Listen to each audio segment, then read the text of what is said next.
specific player that was hit in the nose and started bleeding back with Caitlin Clark's throat with her closed fist. Now, we all remember when that happened. I was in the stands during that game.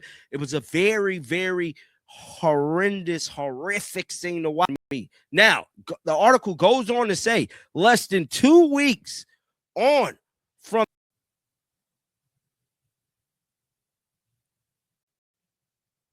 article goes on to say, while some believe it to others though saw the play as an incident. I mean, it's with one nodding, it's obvious that this was not. Definitely down in the comment section, let me know. What if I was to tell you Alyssa Thomas had another incident against the Indiana Fever on another basketball player in another basketball game? That's the setup, and I get the instinct to lead with shock value. But let's just be straight about what actually happened before we react to it, because this genre lives and dies on how much it inflates a real story before you even see the footage. These are the 3 women that we will go over and beyond for, and I'm here to tell you this right here. Before we get into more of this article, I want to show y'all this. I want to show y'all exactly what the hell happened to Lexie, and it looked like she's crying. Is Lexie crying? Watch this.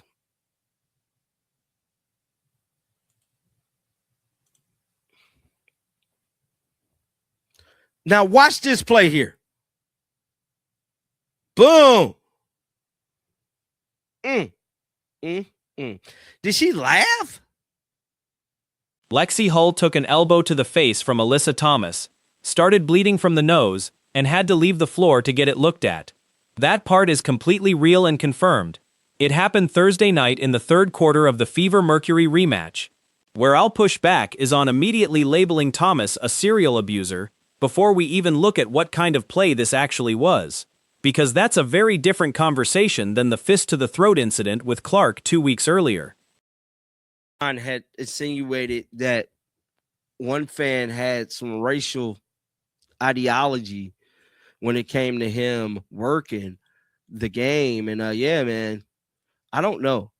Let's read some of these comments. One person said Lexie should be used to it. What is this? Yeah, assaults. These are all assaults. Oh, come on now. Come on now. Better give her AT a call and check out her mental health after this one. Yeah, bro. Telling y'all, she needs some type of counseling. But definitely let me know what y'all thoughts is. The Daily Mail headline calls Thomas the WNBA star who punched Caitlin Clark in the throat, now caught in fresh violence controversy with a different Fever player. And look, headlines are built to make you click, but stacking these 2 incidents together in one sentence makes it sound like a pattern of the exact same behavior, when the actual details of what happened this time are meaningfully different. Lexie Hall knows. One fan wrote on X, another added, she needs to be dealt with the way she deserves. She's intentionally trying to hurt other players. She needs to she needs to be checked out by a psychiatrist. I told y'all, man, she needs some type of counseling or something. She's a very violent lady. The article notes this all comes less than 2 weeks after an incident that sparked a nationwide storm, accusations of racial profiling, and involvement from politicians. And that's not an exaggeration, that part is fully real.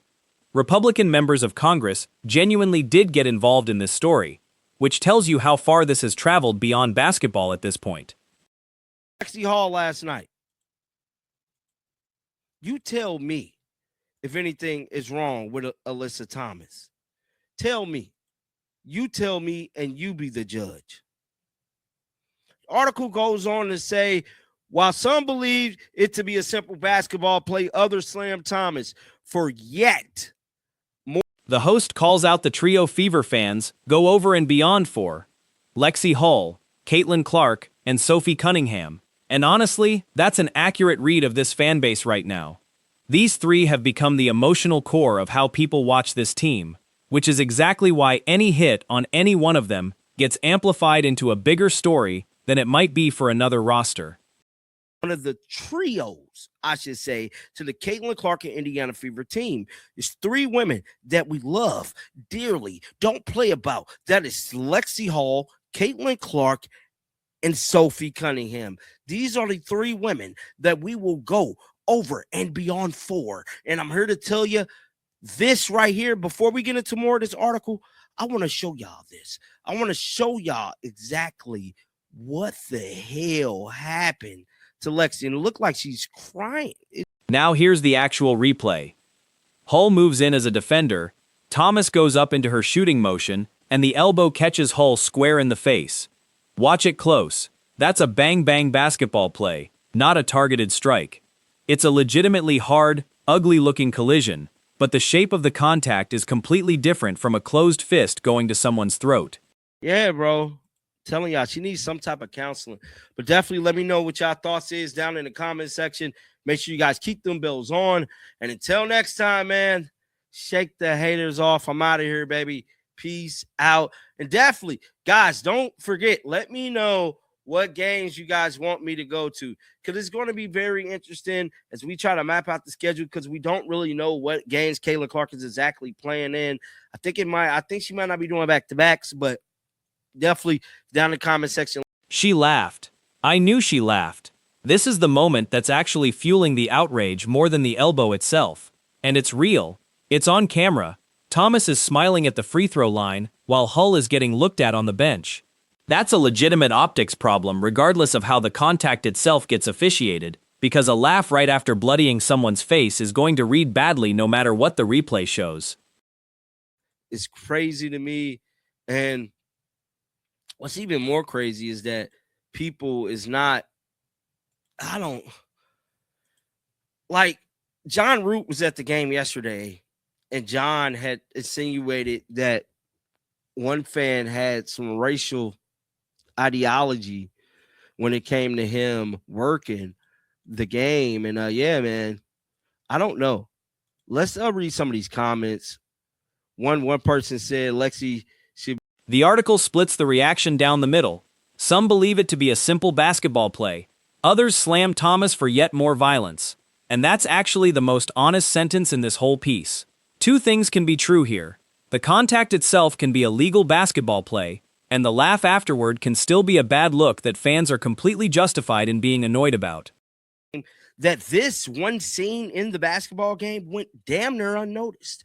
That is until the major world news picked it up. What if I was to tell you Alyssa Thomas had another assault against the Indiana Fever on another basketball player in another basketball game? You will probably say, John, you lying. That's clickbait. That did not happen. Now, some of these fan comments go further than I'm willing to go with you, calling for Thomas to be checked out by a psychiatrist or diagnosing her as needing counseling.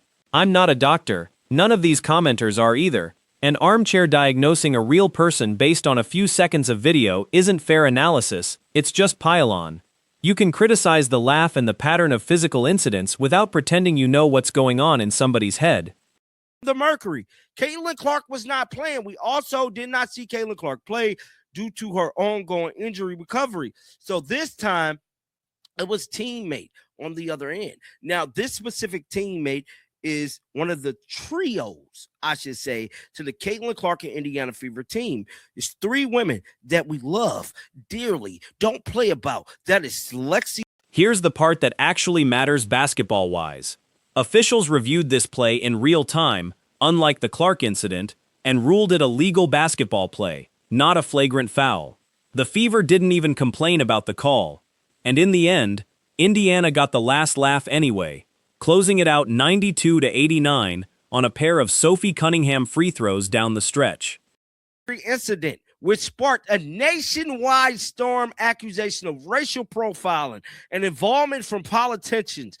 The rivalry continued on Thursday night when the Fever once again took on the Mercury. Caitlin Clark was not playing. We also did not see Caitlin Clark play due to her ongoing injury recovery. So this time, it was teammate on the other end. Now, this specific teammate is one of the trios, I should say, to the Caitlin Clark and Indiana Fever team. It's three women that we love dearly, don't play about. That is Lexie. This part is completely real, and it's a bigger deal than most people realize. 11 Republican members of Congress, led by Texas Representative August Pfluger, sent a formal letter to WNBA Commissioner Kathy Engelbert demanding accountability for what they called multiple attacks on Clark and floating possible Department of Justice and EOC involvement. The Fever's own organization said publicly they had zero contact with anyone in that congressional group before it went public. This genuinely escalated to Washington without the team's involvement. So this time, it was teammate on the other end. Now, this specific teammate is one of the trios, I should say, to the Caitlin Clark and Indiana Fever team.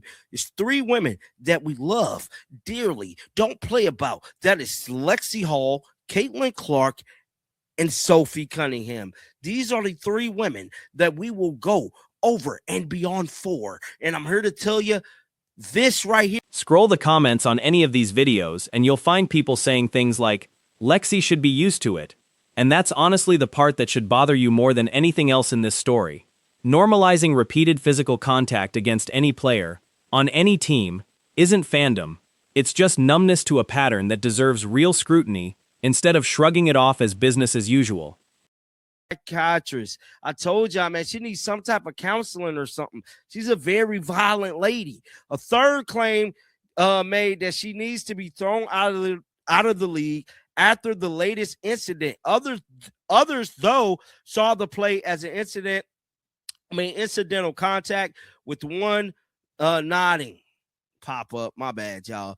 With one nodding, it's obvious that this was not on purpose. In the end, it was